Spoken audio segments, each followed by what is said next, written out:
ANR, le département d'intelligence économique et financière, n'est pas une structure devant se substituer aux autres services existants. Félix Tshisekedi, le nouveau département d'intelligence économique et financière créé au sein de l'Agence nationale des renseignements, ARN, ne pourra pas créer d'ombrage à d'autres services existants ayant les mêmes missions dans leur fonctionnement. C'est en tous les éclairages que vient d'apporter le président de la République au sujet du fonctionnement de ce service qu'il a créé à travers son ordonnance numéro 24/073 du 9 août 2024. Il a lors du Conseil des ministres du vendredi 16 août dernier, Félix Tshisekedi précisé que le DIEF n'est pas une structure devant se substituer aux autres services existants dont les attributions sont fixées par différents textes, mais plutôt appelé à mener des réflexions profondes sur des questions économiques et financières tant au niveau interne que dans le cadre des relations bilatérales et multilatérales de la République démocratique du Congo avec les autres pays et partenaires. Il a également insisté que les interventions de ce département soient fondées essentiellement sur des raisons sécuritaires et se dérouler de manière à ne pas énerver l'environnement des affaires en République démocratique du Congo et à éviter toute collision avec les autres structures intervenant dans le secteur. Au-delà de son rôle d'enquêter, le DIEF aura également la tâche d'anticiper et d'alerter afin de nous rendre plus compétitifs avec les autres nations. Création du DIEF à l'ANR, Félix Tshisekedi insiste sur des interventions sécuritaires sans nuire à l'environnement des affaires et sans collusion avec d'autres services dans sa communication lue par la première ministre Judith Suminwa lors de la 9e réunion du Conseil des ministres. Le président Félix Tshisekedi est revenu sur la création, par ordonnance numéro 24/073 du 9 août 2024, d'un département d'intelligence économique et financière, DIEF, au sein de l'Agence nationale des renseignements, ANR.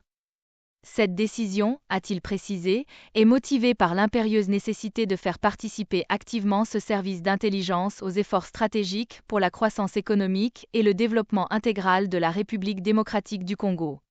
Il ne s'agit donc pas, a-t-il souligné, d'une structure destinée à se substituer aux autres services existants dont les attributions sont fixées par différents textes. À travers ce département, Félix-Antoine Tshisekedi a expliqué que l'ANR est appelé, entre autres, à mener des réflexions profondes sur les questions économiques et financières, tant au niveau interne que dans le cadre des relations bilatérales et multilatérales de la République démocratique du Congo avec d'autres pays et partenaires. Ce département, au-delà de son rôle d'enquête, aura également la tâche d'anticiper et d'alerter afin de nous rendre plus compétitifs face aux autres nations.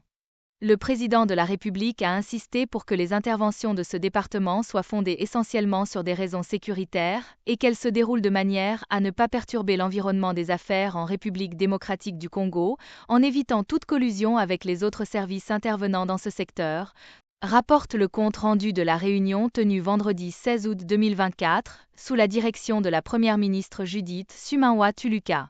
Au nom du chef de l'État Félix-Antoine Tshisekedi, la source citée poursuit que le VPM, ministre de l'Intérieur, Sécurité, Décentralisation et Affaires coutumières, ainsi que les responsables de l'ANR, ont été engagés à tout mettre en œuvre pour veiller scrupuleusement à cette instruction. Selon l'ordonnance présidentielle, ce département aura pour mission la recherche, l'investigation, la collecte, l'exploitation, l'interprétation et la diffusion des renseignements économiques, financiers, numériques et technologiques, tant au niveau national qu'international.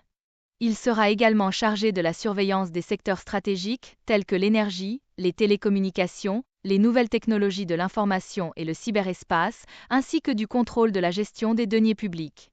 Le DIEF jouera un rôle crucial dans la vérification et le contrôle des flux de capitaux, des transactions bancaires et non bancaires, des paiements mobiles et des monnaies virtuelles, ainsi que dans la surveillance des ressources naturelles et des produits stratégiques. L'ordonnance présidentielle prévoit également la mise en place d'une administration centrale pour ce département, composée de 3 directions: la direction des renseignements économiques, la direction des investissements, des investigations et de la lutte contre les fraudes, et la direction des études et planifications économiques et financières.